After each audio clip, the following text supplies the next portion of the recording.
Raghava Lawrence 1976 October 29న Lawrence తమిళం మాట్లాడే Christian పరాయర్ కుటుంబంలో మురుగన్ కమ్యూనిటీలకు జన్మించాడు. లారెన్స్ చిన్నప్పుడే బ్రెయిన్ ట్యూమర్ వచ్చింది. అతడు తన కంటిని దేవుడైన రాఘవేంద్ర స్వామికి ఆపాదించాడు. అదృష్టం కొద్దీ అది తొలగిపోయింది. దీంతో అతడు హిందూ మతంలోకి మారాడు. రాఘవ అనే పేరు తీసుకున్నాడు. అతడు ఆవడి అంబత్తూరులో తిరుమల దైవాల వద్ద రాఘవేంద్ర స్వామి ఆలయాన్ని నిర్మించాడు.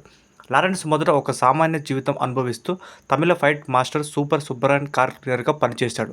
తన డాన్సుల్లో ఇతడి ప్రతిభ గుర్తించిన అతను రజనీకాంత్ డాన్సర్ యూనియన్లో ఉండేది. అందులో చేయడానికి సాయం చేశారు. తర్వాత చిరంజీవి తన హిట్లర్ కొరియోగ్రాఫర్గా అవకాశం ఇచ్చారు. తన పనితనానికి మెచ్చిన చిరంజీవి రాబోయే సినిమాకి మాస్టర్ కూడా అవకాశం ఇచ్చారు.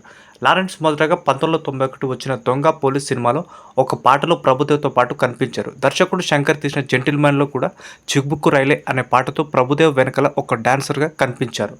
దీంతో పాటు ముఠా మేస్త్రి, రక్షణ, అల్లరి ప్రియుడు సినిమాల్లో కూడా నటించారు. నిర్మాత టీవీడి ప్రసాద్ లారెన్స్కు స్పీడ్ డాన్సర్ సినిమాల్లో అవకాశం ఇచ్చారు. కానీ సినిమా పరాజయం పాలైంది. తర్వాత మరో 2 సినిమాల్లో హీరోగా నటించారు. కానీ అవి విజయం సాధించలేదు.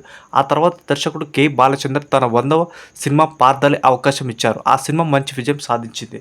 ఆ తర్వాత 2001 లారెన్స్ తన పేరు చేర్చుకొని తమిళ ప్రముఖ నటులతో కలిసి పనిచేశారు. 2004లో మాస్ సినిమాతో తెలుగులో పరిచయం అయ్యాడు. 2006లో వచ్చిన style, Nagarjuna, don, Prabhas rebel సినిమాలో దర్శకుడిగా పేరు సంపాదించాడు. ఫోటోగ్రాఫర్గా 4 ఫిల్మ్ఫేర్ అవార్డులు, 3 నంది పురస్కారాలు. 2015 మాజీ రాష్ట్రపతి అబ్దుల్ కలాం మరణించిన తర్వాత ఆయన పేరుతో ఒక సేవా సంస్థను ప్రారంభించాడు. దానికి కోటి విరాళంగా కూడా ఇచ్చాడు. హర్రర్ మూవీ చిత్ర సిరీస్తో దర్శకుడిగా మంచి పేరు సంపాదించాడు.